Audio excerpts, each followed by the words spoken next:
Hello friends, स्वागत है आपका नए नए वीडियो में। आज हम पढ़ेंगे इलेक्ट्रिकल सब्सटेंस, जो इलेक्ट्रिसिटी का सेकंड पार्ट है।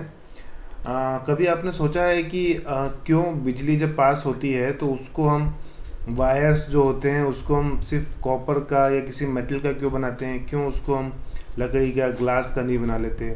क्यों जब करंट मारता है किसी को तो हम लकड़ी से उसको अलग करने की बात करते हैं? तो कभी ये बात अपने दिमाग में हमेशा आई होगी, लेकिन ऐसा क्यों होता है? उसी की अपन बात करेंगे, ऐसा क्यों होता है। ऐसा इसलिए होता है कि हर सब्सटेंस पे इलेक्ट्रिसिटी जो होती है वो अलग तरीके से बिहेव करती है ना। तो उसको हमने क्या किया, दो अलग अलग कैटेगरी में डिवाइड कर दिया है। तो पहला कैटेगरी है कंडक्टर, दूसरा होता है इंसुलेटर, एक और तीसरा इसमें और होता है सेमी कंडक्टर, लेकिन वो भी अपन को पढ़ना नहीं है, सिर्फ नाम आप रखो। सेमी कंडक्टर होते हैं जो दोनों की तरह बिहेव करते हैं। तो अभी अपन लोग कंडक्टर से इंसुलेटर पढ़ने हैं। तो कंडक्टर क्या होता है? कंडक्टर वो चीज़ है जो इलेक्ट्रिसिटी को अपने अंदर से परमिट करती है कि इलेक्ट्रॉन को फ्लो होने दे, ठीक है ना। और इंसुलेटर वो है जो इस परमिट को रोक देती है, फ्लो होने नहीं देती है। आप मान लो, जिस तरह से अगर एग्जांपल लिया जाए, आप ट्रैफिक पोस्ट में खड़े हो और रेड लाइट है, तो रेड लाइट जो है आपको आगे बढ़ने नहीं देगी, तो ये आपके लिए इंसुलेटर हो गया। लेकिन जब ग्रीन लाइट होगी तो आपको वो फ्लो करने से रोकेगा नहीं। तो ग्रीन लाइट जो हो गया वो आपके लिए कंडक्टर हो गया, मतलब वो आपको फ्लो करने की परमिट दे रहा है। तो जो फ्लो करने की परमिट दे रहा है उसको अपन बोलते हैं कंडक्टर। तो कोई भी मटेरियल जो अपने अंदर से इलेक्ट्रॉन्स के फ्लो को रोकता नहीं है उसको कंडक्टर्स बोलते हैं, और जो रोक लेता है उसको वह इंसुलेटर बोलते हैं। इसके कई एग्जांपल, जितने भी मेटल्स होते हैं वो सारे कंडक्टर्स होते हैं, जितने भी नॉन मेटल्स होते हैं वो सारे इंसुलेटर्स होते हैं। एग्जाम्पल के घर में जो कॉपर का तार हो गया, घर में कॉपर के तार हो गए, सिल्वर के तार हो गए, चाबी हो गई, लोहा हो गया, ये सब जो कंडक्टर हो गए। इंसुलेटर में प्लास्टिक हो गई, बॉटल हो गई, ये सब चीज़ें जो हैं वो इंसुलेटर होते हैं। तो इसको एग्जाम्पल देखते हैं। देखिए, आप इसमें दिख रहा है इलेक्ट्रिकल कंडक्टर क्या होते हैं। आप सर्किट देख रहे हो इलेक्ट्रिक कंडक्टर में, इसमें आपने बैटरी लगा रखी है। Conductors allows the energy to pass through it. तो जो एनर्जी ये सेल दे रहा है वो एनर्जी को, ये जो चाबी है, स्टील की चाबी, ये चाबी अपने अंदर से यहाँ से इलेक्ट्रॉन को फ्लो होने की परमिट दे रही है। तो यहाँ से फ्लो होकर वो यहाँ आ गया, फिर बाद में सर्किट पूरा किया तो बल्ब जल गया। लेकिन इसी तरह से जो इंसुलेटर इंसुलेटर जो होता है does not allow the energy to pass through. जो एनर्जी यहाँ से पास हो रही है, तो हमने चाबी की जगह पे वुड लगा दिया, स्टील की जगह, तो ये वुड जो है वो यहाँ पे सारे इलेक्ट्रॉन को रोक ले रही है, यहाँ तक पहुँचने नहीं देगी। तो ये सर्किट पूरा होगा नहीं, तो उससे क्या होगा, बिजली अपनी जलेगी नहीं। तो वो होते हैं, इसको बोलते हैं अपन इंसुलेटर, जो बिजली को पास होने देता नहीं है। और स्टील जो पास होने देता है उसको बोलते हैं कंडक्टर। अब इसमें एग्जांपल क्या क्या आता है? पहला सिल्वर, बेस्ट कंडक्टर। दूसरा gold, sea water, copper, basically all metals जो होते हैं कंडक्ट करते हैं इलेक्ट्रिसिटी बेस्ट। और जो कंडक्ट नहीं करते हैं वो हो गया ग्लास, देख रहे हो आप एग्जाम्पल, ग्लास हो गया, रबर हो गया, प्लास्टिक हो गया, ऑयल हो गया। ये जो होते हैं ये बिजली के इलेक्ट्रॉन्स को फ्लो को होने नहीं देते है ना, इसलिए इनको इंसुलेटर बोलते हैं। अब कंडक्टर किस तरह से कंडक्ट करता है इलेक्ट्रिसिटी?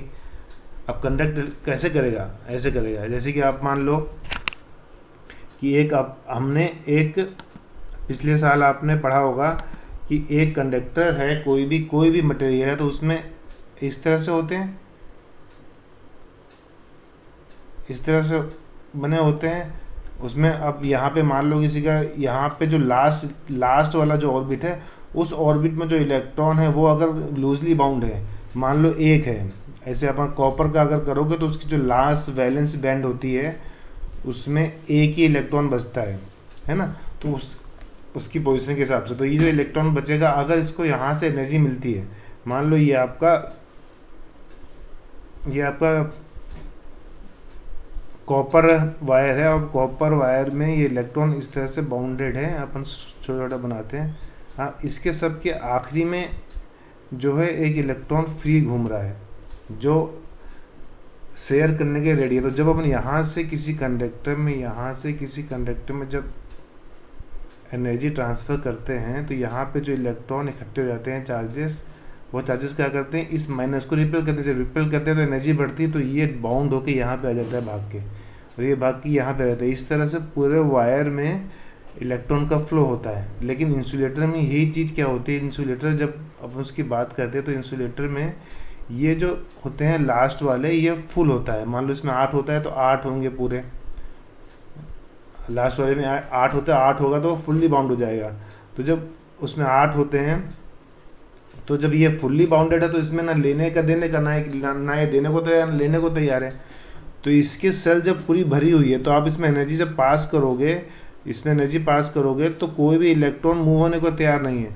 तो जब इलेक्ट्रॉन मूव ही नहीं होगा, सब बाउंडेड है अपने साथ में, तो जब इलेक्ट्रॉन मूव नहीं होगा तो इलेक्ट्रॉन फ्लो नहीं होंगे, इलेक्ट्रॉन फ्लो नहीं होगा तो इलेक्ट्रिसिटी बनेगी नहीं। तो जब भी यहाँ पे हीट आप डालते हो, एनर्जी डालते हो, तो एनर्जी से क्या होता है, ये हीट होगा, अगर वुड है तो जल जाएगा, लेकिन इसमें जब हीट डालोगे तो इलेक्ट्रॉन बाउंस करके अगले में चला जाता है इसका। और तो इस तरह से कंडक्ट इलेक्ट्रिसिटी होती है वो कंडक्ट होती जाती है ना। इसलिए जो इंसुलेटर होते हैं वो उसको फ्लो को रोक देते हैं और कंडक्टर उसको फ्लो होने देते हैं। इसलिए हमारे यहाँ जो वायर्स बने होते हैं वो कॉपर के बने होते हैं। बेस्ट कंडक्टर जो होता है सिल्वर होता है, लेकिन सिल्वर जो होता है बहुत कॉस्टली होता है, इसलिए अपन कॉपर का यूज़ करते हैं। और कॉपर के बाद अपन एल्युमिनियम का भी यूज़ करते हैं वायर्स के लिए ना। इसीलिए जब भी करंट लगता है तो अपन लकड़ी का प्रयोग करते हैं, लकड़ी से हटाने की कोशिश, किसी को करंट लगा तो लकड़ी को हटाने की कोशिश करते हैं। जब आप कुछ काम करते हो बिजली का तो बोलते हैं कि चप्पल पहन लो या फिर वुड पहन लो, वुड का स्टूल के ऊपर खड़े हो जाओ, तो उससे क्या होगा, इलेक्ट्रॉन का फ्लो जो है वो आपके पैरों से नीचे कंटिन्यूटी बना नहीं पाएगा, रुक जाएगा, तो उससे वो करंट लगने के चांसेस कम हो जाएंगे। इसलिए अपन इस तरह से कंडक्टर और इंसुलेटर काम करते हैं। तो दो तरह के सब्सटेंस होते हैं, एक होता है कंडक्टर, एक होता है इंसुलेटर। किस तरह से वो बिजली फ्लो करते हैं उसका एग्जांपल ये हो गया। उसकी डेफिनेशन जो आपको एग्जाम में लिखनी है वो ये है, कंडक्टर्स द सब्सटेंस और materials that permit electrons to flow freely from particle to particle. जैसे अभी आपको पिछले वीडियो में समझाया कि पार्टिकल टू पार्टिकल, एक पार्टिकल दूसरे पार्टिकल में जाने के लिए अलाउ कर रहा है, अगर अलाउ नहीं करेगा तो वो कंडक्टर नहीं रहेगा, है ना। अब इंसुलेटर वो होते हैं the substance that resist the free flow of electron. Resist का मतलब रोकते हैं, वो रजिस्ट का मतलब वो रोकते हैं, उसको जाने नहीं देते, आगे जाने देंगे नहीं।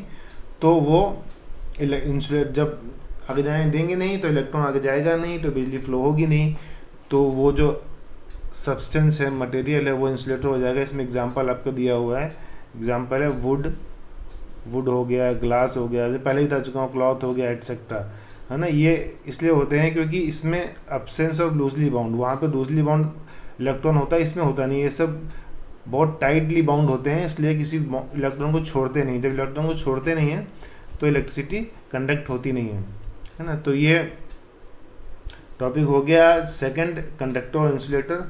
अब नेक्स्ट टॉपिक जो है वो इलेक्ट्रिक पोटेंशियल है, उसको पढ़ने के लिए आप जुड़े रहिए और अगले वीडियो में मिलते हैं इलेक्ट्रिक पोटेंशियल के बाद। Bye bye, see you again.